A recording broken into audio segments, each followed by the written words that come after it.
This week, CBS Detroit reported that the Port of Detroit is the little economic engine that could, in 2010, generating approximately $287 million in tax revenue and $255 million in wages for the local economy. To keep Metro Detroit's economic mojo going, the Detroit Regional Chamber hosted a NASA partnership forum, said the Great Lakes IT report. And the members of the University Research Corridor are partnering with Michigan Tech, the University of Michigan Dearborn campus, and Western Michigan to be a one-stop shop for businesses looking for university research. The group reports that no other state in the union has a partnership quite like this one. General Motors will be showing off 4 concept vehicles at this year's North American International Auto Show, says the blog eGM Car Tech. Among those 4, expect to see a new crossover vehicle from Buick. And if you're like me, you're old enough to remember the original Dodge Dart. And AP reported this week that it's making a comeback, but this time as the first Chrysler with a Fiat chassis. If you hate gas-guzzling vehicles, but you need a truck, World Car fans note that the automaker Smart will be debuting their For Us urban pickup concept at the auto show also. Lately, Detroit's been a popular place for national blogs to start local coverage, and on our blog this week, we sat down with Phil Bader from Thrillist to get his manly side of the Detroit story. You will also find a story on our blog about the latest pop-up retail location inside the CompuWare building. It will have bike enthusiasts happy this Christmas season. If you hear a little more buzz about downtown Detroit soon, don't worry. It's the opening of D-Hive, an initiative to make downtown a little more user-friendly, reports the Detroit Free Press.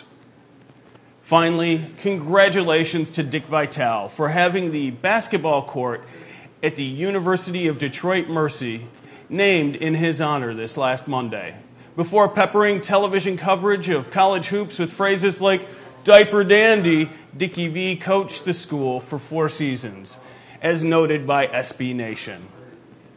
Now, right around the corner from us here at UDetroit is 1515 Broadway, where we caught up with the Hard Lessons, one of Detroit's most loved local bands.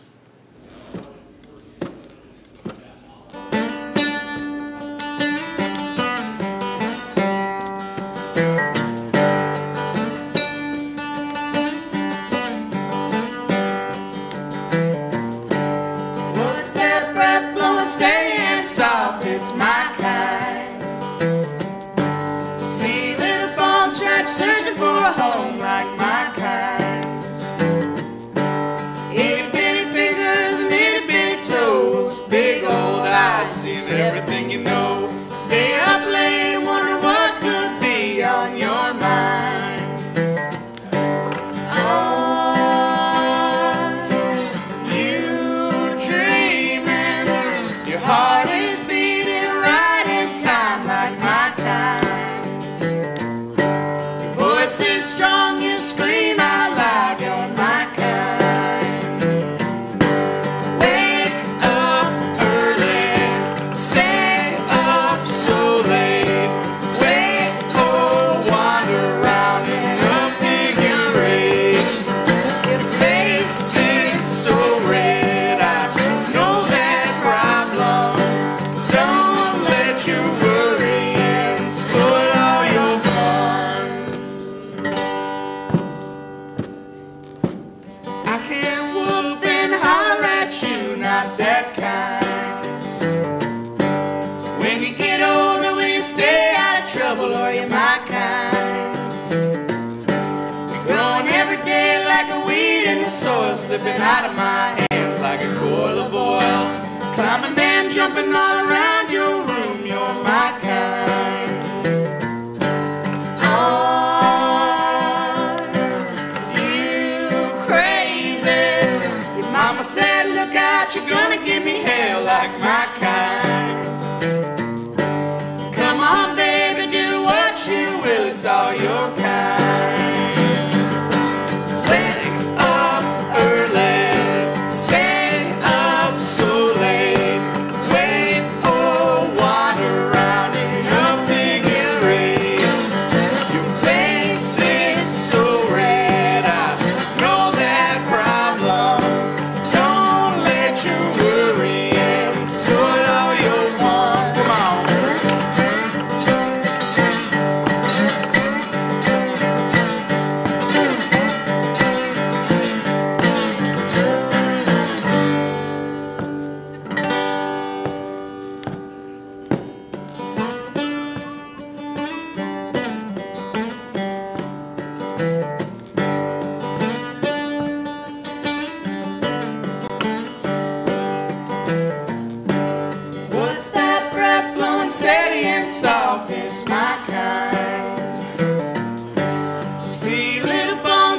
searching for a home like our kind.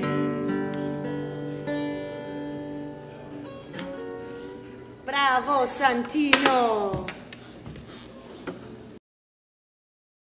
Why we stay here, aside from our family, is I don't know, we love it.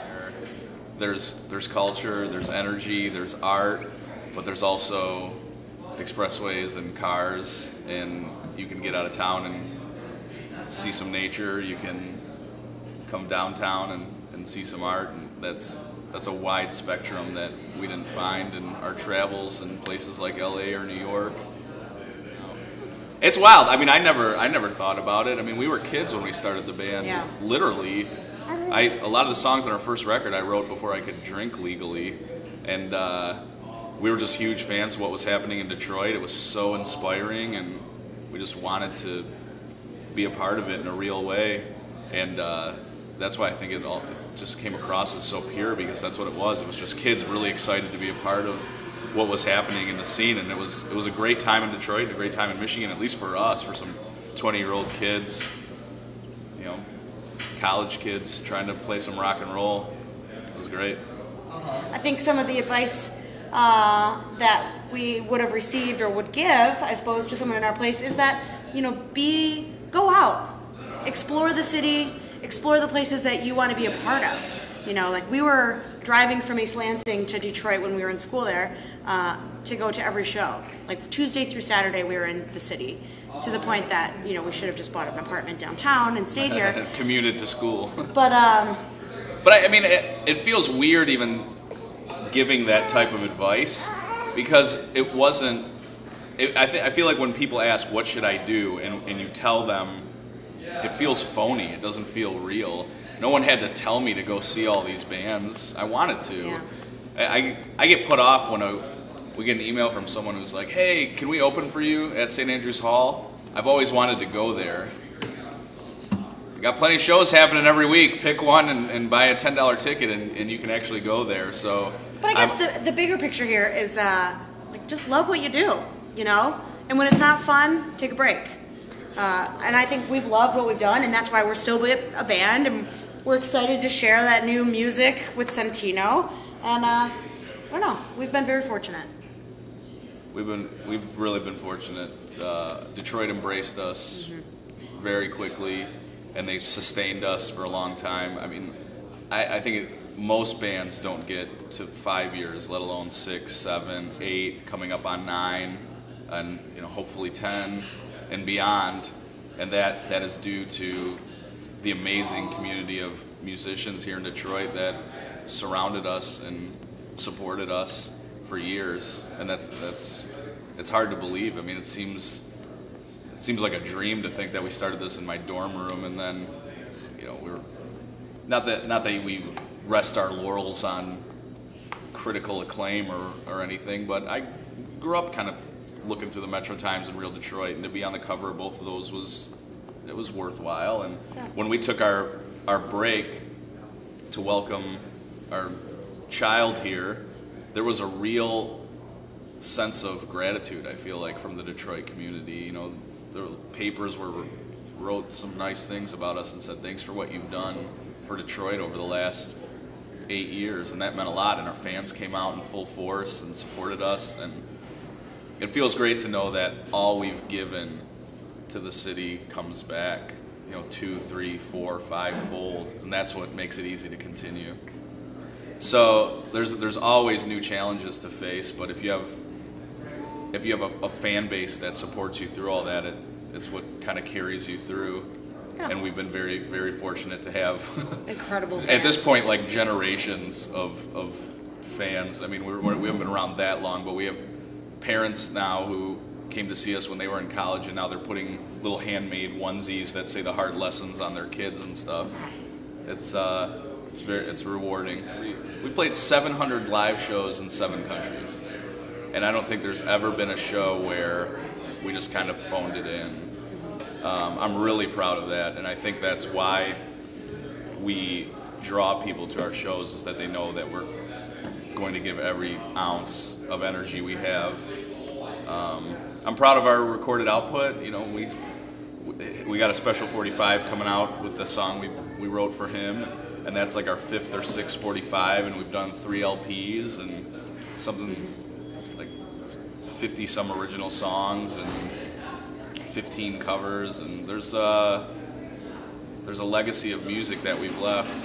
I mean, the other day we got a picture from a fan. We have a song called Roma Termini, which is a train station in Italy.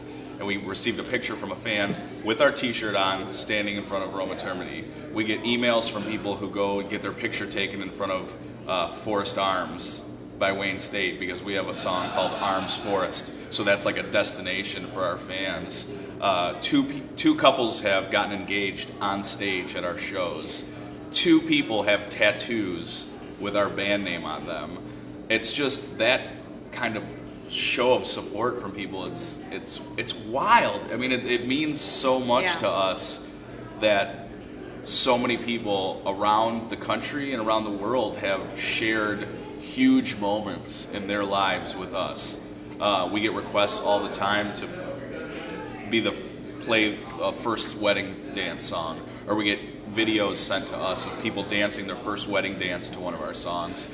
We've been there for a lot of people's important moments, and that feels great to have been a part of their lives, because they're so much a part of ours. So we're joined today by Antonio Guevara from Big Brothers Big Sisters of Metropolitan Detroit, an organization that's near and dear to my heart. You guys do a lot of great stuff, finding mentors for kids who just they don't need a replacement parent or anything like that. They just need an ear to listen and a shoulder to cry on sometimes. Mm-hmm. So thanks for joining us today, Antonio. Awesome. Well, thank you. Thank you for having me. When we were off camera, we were talking a little bit about your new program that's coming up, 100 Mentors in 100 Days. Where did that start, and what does it mean? Well, it came from a need to be able to recruit volunteers, right? So at any given time, there's youth that are waiting in our program for a big brother or a big sister. Mm-hmm. And so we put together a team called the African American Engagement Task Force, and they focused on finding ways to be able to engage more African American males in particular to be big brothers in our program. They created this campaign 5 years ago. And so for the last 5 years, in the first 100 days of the year, we do an all-out media blitz. We're everywhere, anywhere to get the message out that we need volunteers to step up and be big brothers for some of our youth. No. And you're a big brother yourself, so you can really speak to this. But what does it take to be a big brother? Is there any special qualification or anything like that? You know, that's actually one of the reasons that keeps a lot of folks from getting involved, right? Is the fear that perhaps, man, you know, I'm not sure if I have what it takes, or I'm not sure if I can do the right thing. But really all it takes is just being there. We'll take care of all the rest. You know, we'll pair you up with someone that's got common interest in you. Mm-hmm. We'll provide tickets for events for you guys to attend. We'll provide suggestions of things you guys should do. And really for you just to spend 4 hours a month with someone, that's all it takes. So it's not a big out-of-pocket. I don't have to start running this kid out on vacation with me or anything like that. Yeah, and you don't have to rack your brain for activities either. I mean, there's tons of things you could do that are low cost, no cost. Mm-hmm. The DIA, for instance, we've got Lions and Pistons, and sometimes we get donations. We pass those on. And the best moment that I've got, the best moments are usually with a football at a park. And we throw a football back and forth, and it's a memory. So. Now, when you talk with kids who've come through the program, what are the big moments to them? What are the things that stuck out to them about their big? Well, and I should say that a big is either a big brother or a big sister. That's just what you call the mentor. Sure, yeah. So. Yeah. Well, if you think about the people that really impacted your life, they weren't the people that were spending millions of dollars with you or buying you the latest gadgets and toys and all that stuff. They were the people that for a certain period of your life thought about you. Mm-hmm. Whether they were a teacher or an uncle or somebody like that. Just, hey, how's it going? How's classes going? Someone that you could kind of bounce ideas off of, kind of chat with. And those are the moments that our little brothers remember the most. When you look back after years of being involved in the program as a child, that's what you remember. Is that person that came around every month and spend some time with me. So it isn't a huge commitment of time. I mean, it's a commitment of time, but it's not a huge commitment of dollars. And really, 4 hours a month, that's it? Yeah, 4 hours a month. That's, it could be every week, or 1 hour, or it could be every other week for 2 hours. So really you have some flexibility in how you spend that time. But here's the deal, is that the average American watches 4 hours of television every day, right? And, we're talking 4 hours a month. Including a half hour for this show. Including a half hour for this show. And so all we ask for is that 4 hours, and that 4 hours invested in these youth is going to make a huge difference for them. And you get to create some amazing memories, too. So, Well, I would imagine that for a volunteer, they get something out of it, too. Yeah. Obviously they're not getting paid to do this. They're a volunteer. So what does a volunteer get out of this? Well, whenever you do something that where you invest time or you invest energy into something that isn't necessarily going to give you something back, something else happens. Call it some kind of force or some kind of thing, but you yourself are expanded in that process. And I don't know any guy that doesn't love the idea of being that cool, Mr. Miyagi kind of a mentor kind of a guy for someone else. And that's really what you get. You get a chance to be that for someone. And, what that child does, it's up to them. But at least you were there, and at least you were an influence for them.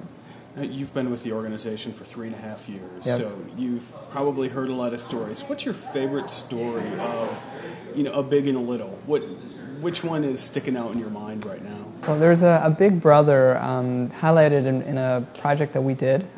His name is Mark, and his little brother is named Dean. Dean was 10. He lost his father. Wasn't doing terribly in school, but his mother knew that he needed a male influence in his life. We're talking now 10 years later. Dean's a college student at Wayne State, and they're still best friends. And when you ask Dean, he says, "I don't think of Mark as some guy from a program.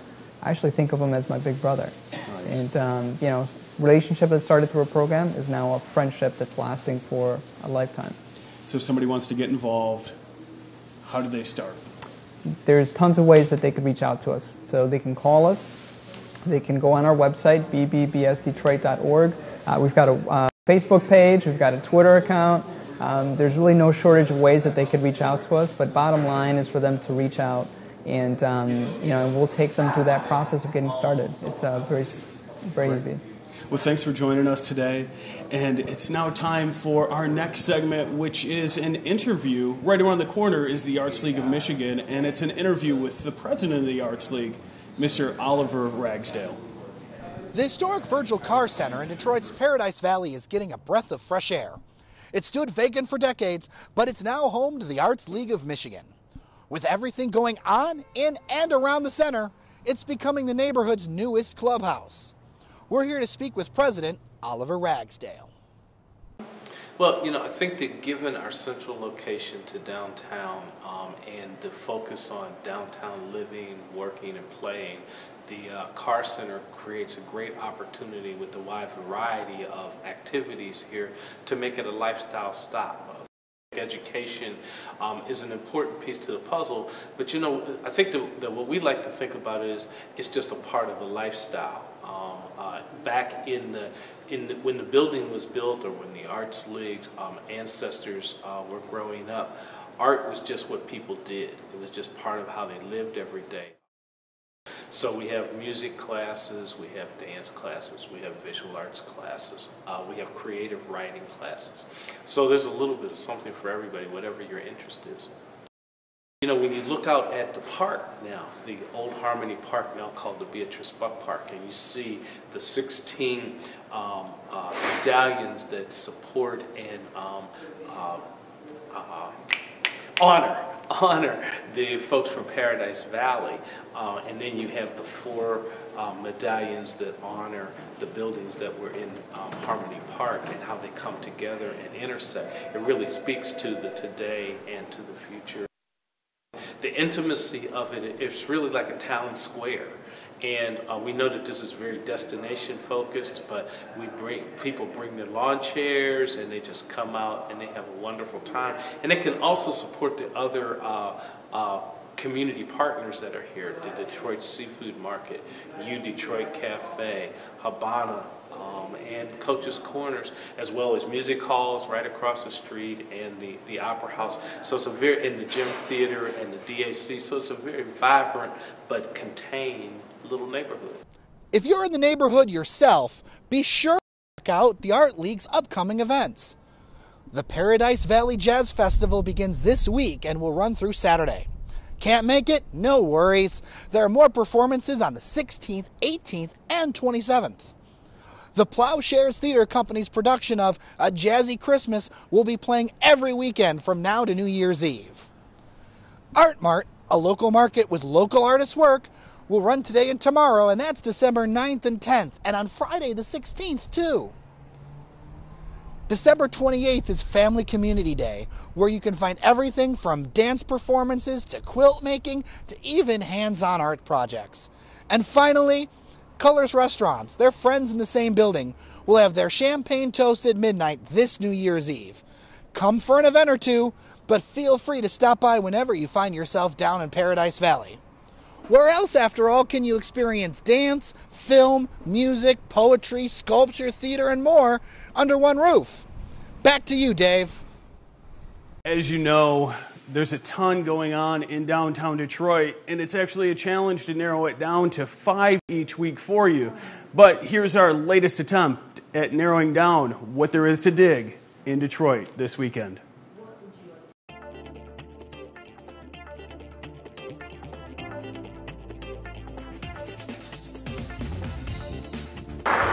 December is one of our favorite months of the year.